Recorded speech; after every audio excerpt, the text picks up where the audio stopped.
A sharply divided Congress now has 2 weeks to suspend or increase the nation's borrowing authority, or else for the first time in history, the U.S. could default on its debt, and that could be catastrophic for the economy.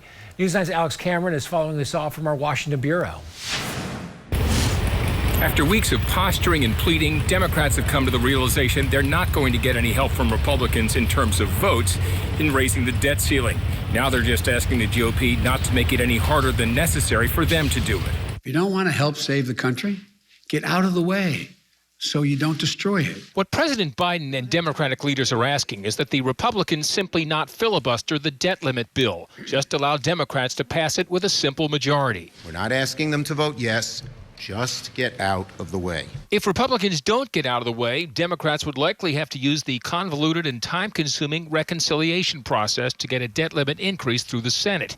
The deadline to increase the nation's borrowing authority before the government starts missing payments is October 18th. I implore them one more time not to play Russian roulette with the American economy.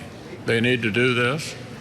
They have the time to do it. Oklahoma Senator Jim Inhofe agrees. They have had adequate time to use legislative tools at their disposal to raise the debt ceiling on their own, and nonpartisan experts agree that they still have the ability to increase it before late October via reconciliation.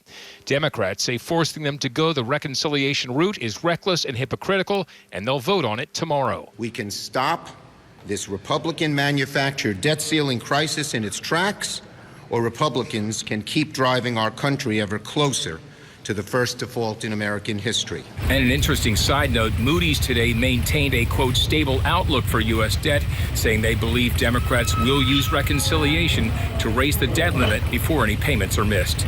From our Washington bureau, I'm Oklahoma's own Alex Cameron.